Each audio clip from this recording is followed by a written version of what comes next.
Video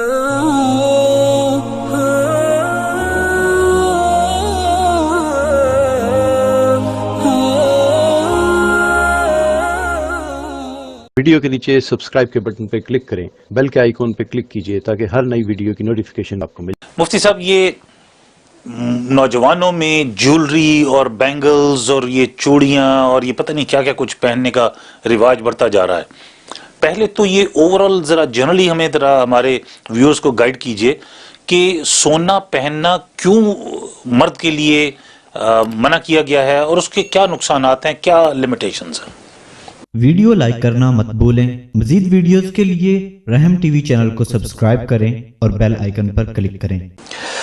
نحمدہ ونصلی علی رسول الکریم، اما بعد۔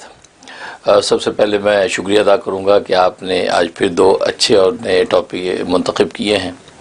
پہلا ٹاپک بہت اہم ہے، اس لیے کہ یہ واقعی بڑا نوجوانوں میں بھی بلکہ جو صاحب حیثیت لوگ ہیں ان میں بھی بڑا اس کا رواج بڑھ رہا ہے، سونے کی چینیں پہننا، سونے کے بریسلیٹ، سونے کی انگوٹھیاں وغیرہ۔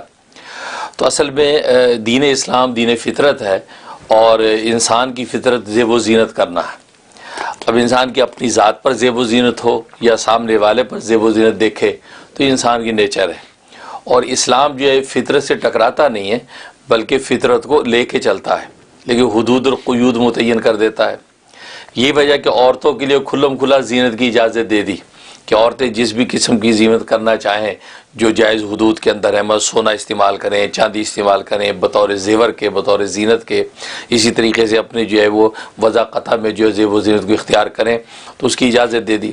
لیکن مردوں کے لیے بھی مطلقاً زینت کو منع نہیں کیا، بلکہ قرآن کریم میں تو فرمایا خذوا زینتکم عند کل مسجد، کہ جب بھی تم مسجد نماز کے لیے آؤ تو اپنی زیب و زینت کو سنوار کے آؤ۔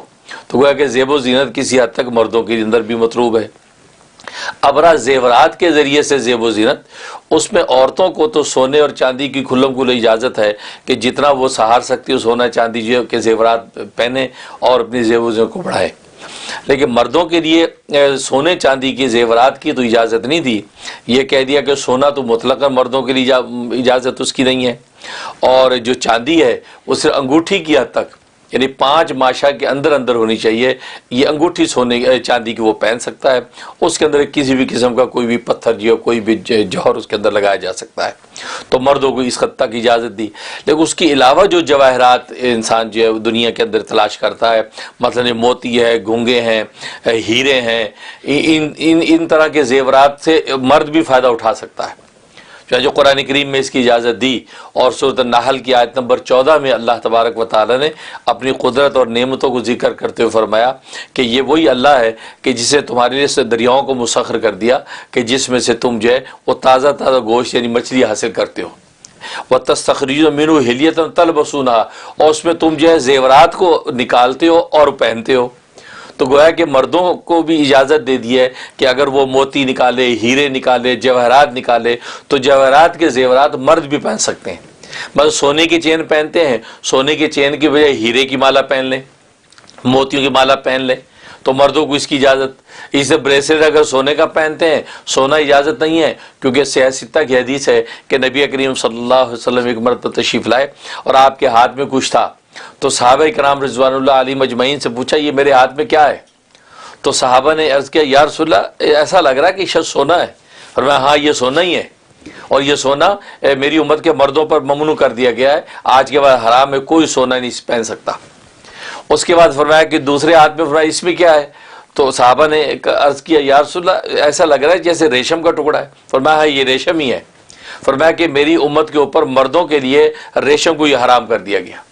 تو اصلی ریشم جو وہ کیڑے کے ذریعے سے حاصل کیا جاتا ہے، ریشم کی کیڑے سے، اصلی ریشم آج مردوں پہ حرام ہے۔ اب باقی وہ آرٹیفیشل ریشم جو آج کل بن جاتا ہے اس کی تو گنجائش ہے۔ تو یہ ریشم اور سونا دونوں کے بارے میں آپ نے واضح اعلان کر دیا کہ یہ اللہ تبارک و تعالی نے مردوں کے لیے ممنوع قرار دے دیا۔ ہاں فرمایا کہ تمہاری عورتوں کے لیے اس کی اجازت ہے، عورتیں سونا بھی استعمال کر سکتی ہیں زیب و زینت کے لیے، اور جو ہے وہ اسی طریقے سے وہ ریشم کو بھی استعمال کر سکتی ہیں، بلکہ اس میں بھی عورتیں صرف زیب و زینت کے لیے بطور زیور کے سونا استعمال کر سکتی ہیں، چاندی استعمال کر سکتی ہیں، لیکن باقی استعمال کی چیزوں میں سونا چاندی نہیں کر سکتی۔ مطلب سونے کی پلیٹ میں کھانا نہیں کھا سکتی، چاندی کے چمچ سے جو ہے وہ کھانا نہیں کھا سکتی، چاندی کے گلاس میں پانی پی سکتی ہیں، تو گویا کہ صرف وہ بھی زیب و زینت کے زیور کے طور پہ اس میں بھی یہ لیمیٹیشنز ہیں. یہ نہیں کہ عورت لہٰذا وہ سونے کے چمچ سے کھائے، نہیں، اس کی اجازت نہیں ہے.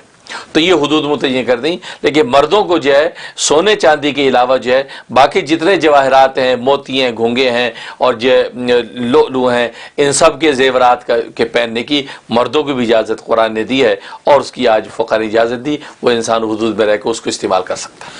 بہت شکریہ مفتی صاحب. سوال تھوڑا سا لاجیکل جو میرے ذہن میں آتا ہے، اور میں بعض اوقات تھوڑا سا حدود سے تجاوز بھی کر جاتا ہوں آپ سے نالج لینے کی خاطر.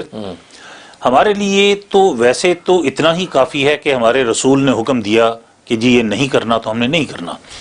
لیکن چونکہ آپ نے جس طرح فرمایا کہ اسلام دین فطرت ہے، تو فطرت یہ بھی ہے کہ ہم سوال بھی پوچھتے ہیں. آج کل تو چھوٹا سا بچہ بھی پوچھتا ہے کہ آپ مجھے کہتے ہیں کہ یہ چیز نہ لو تو کیوں.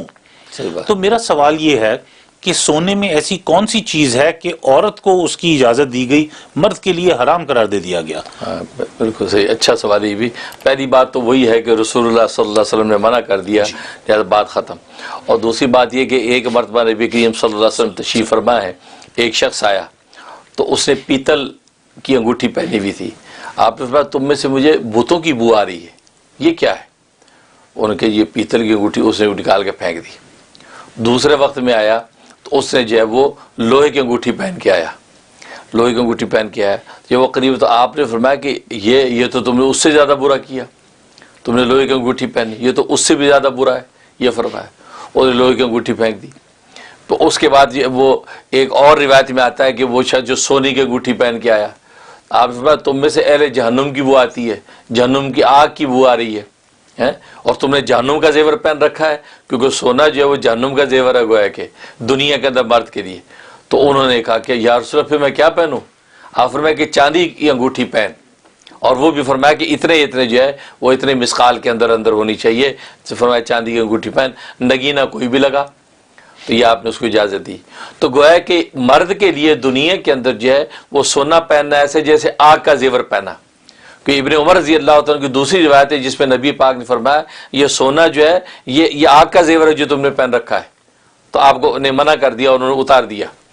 تو اس لیے وہ سونے کی جو مشابہت ہے گویا کہ مرد کے حق میں آگ کی طرح ہے، اس لیے فرما دیا کہ لہذا دنیا کے اندر اس کو اس کی اجازت نہیں ہے. ہاں آخرت کے اندر اہل جنت کے لیے سونے کے زیورات کی اجازت ہوگی. اور آپ کو پتہ ہے کہ دین جو ہے وہ اسلام جو ہے وہ ایک امتحان کا نام ہے. دنیا میں ایک ٹیسٹ ہے، یہ منع کر دیا وہ کر لو، یہ روک دیا وہ کر لو. دنیا میں کہتے 4 شادی سے زیادہ کر نہیں سکتے، اور جنت میں 70 سے تو ہورے خود دیں گے. یہ اصل میں ٹیسٹ ہے. تو دین اصل میں ٹیسٹ ہے، کوئی لاجک کا نہیں، یہ ٹیسٹ ہے اصل میں کہ کبھی کہتے یہ کر لو اور وہ نہ کرو، یہ کر لو یہ نہ کرو. اب آدم علیہ الصلوۃ والسلام جو ہیں وہ لکھا ہے کہ وہ دنیا میں تھے، ان کی داڑھی نہیں تھی، لیکن جنت میں صرف داڑھی انہی کی ہوگی، کیونکہ دنیا کا بدل آخرت میں ملے گا. کوئی دنیا میں بغیر داڑھی کے مزے اڑائے ہیں، لہذا آخرت میں ان کی داڑھی ہوگی. فرمایا لمبی داڑھی ہوگی ان کی، کیونکہ جو ان کا تو پتلا بنایا تھا نا، تو کوئی داڑھی نہیں تھی، تو وہ اسی طرح زندہ ہو گئے. تو لیکن آخرت میں ان کی داڑھی ہے. لیکن ہم لوگوں کو کہتے ہیں تم لوگ داڑھی رکھو. اب یہ آخرت کا بدل ہے کہ یہاں ہم داڑھی رکھیں گے، یہ اطاعت کریں گے. اللہ تبارک و تعالیٰ وہاں اہل جنت کے بارے فرمایا کہ ان کی کوئی داڑیاں نہیں. تو اصل میں یہ ٹیسٹ ہے. یا فرمایا نماز پڑھو، اور وہاں جنت میں سجدہ کرنے کی اجازت ہی نہیں ہوگی. اہل جنت دیدار کر کے مانگیں گی بھی کہ اجازت دے دے ایک سجدہ، کہا کہ نہیں، سجدے کی جگہ وہی تھی. تو اصل تو یہ ایک ٹیسٹ ہے جو اللہ تبارک و تعالیٰ لیتے ہیں، اور مالک کو ظاہر ہے یہ حق ہوتا ہے کہ وہ کسی بھی طریقے سے ٹیسٹ لے کہ بھئی یہ کر لو یہ نہ کرو. تو لاجک سب سے بڑا یہی ہے کہ ایک ٹیسٹ ہے جس کے نتیجے میں کچھ ملنے والا ہے.